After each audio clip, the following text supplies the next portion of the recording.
Uh-oh. Did this, I think this went to sleep. Yeah? Well, we're going to wait a moment. Let me tell you a little bit about what I'm going to show you. We've been very proud of the fact. I'm going to need Jenny to come on up and type in your password, please. This is called not thinking through the presenter's experience. This is Jenny, folks. Hand for Jenny. The fact that it's her password is your cue that really I'm just doing the talking, but she did a bunch of the work on this presentation. So she gets a lot of the credit. We use a tool, we use high-fidelity prototypes in our UI design to go and test our software and experiment with our UI ideas. We believe, frankly, that Avalon as a platform for building UI is going to be so flexible over time that we're going to be able to do our prototyping right there. This happens to be a prototype that's built in Director, which is a fantastic tool that our product designers use to go and mock up what the interaction of the experience is going to be.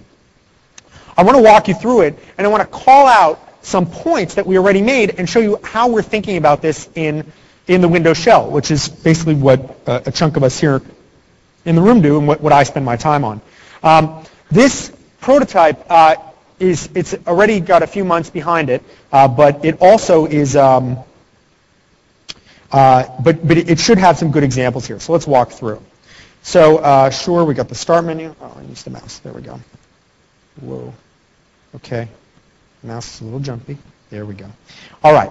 So a couple of things. First, I want you to notice what this is right here. And I don't call this out. This is not a demonstration of the important features of Windows. That's not the point of this. The point is for me to walk you through some of the UI decisions we made and show you how we made them and show you how we took the principles that we talked about before and applied them.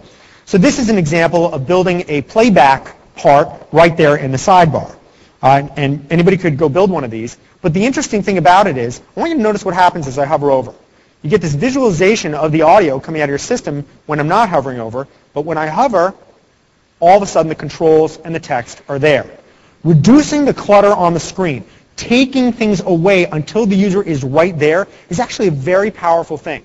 It's one way, one technique that we use to go make things simple and powerful. Simple is, hey, not a lot of stuff going on. Powerful is, when I'm there, hey, everything's there. And it's just a tiny little example, but I show it to you to illustrate the kind of things we were talking about. All right, so now let's dive into to storage here. So here we are in this sort of root storage place. Notice, by the way, again, a simple little thing about thinking about how users think about the software in front of them in their environment. This window is maximized. You may have seen some of the transparency effects that are currently in the current iteration of the look and feel. Watch what happens when I restore this window. Then it gets transparent. The theory is that when you maximize, what's your goal? Your goal is to get rid of all distractions. So why would you want to see anything behind the window you're looking at? And again, it's a small detail, but it is these small details, when you think about those principles, that add up to making it, a positive user experience. So let's dive into documents here. Oh, sorry, I have to restore. There we go. Dive into documents. Another couple of things I want to show you. As I walk through this, I want you to notice there's some degree of consistency as we move around here as well. The fact that I get this rich preview area no matter where I go. So now I dive into this document stack. I get this whole list of items.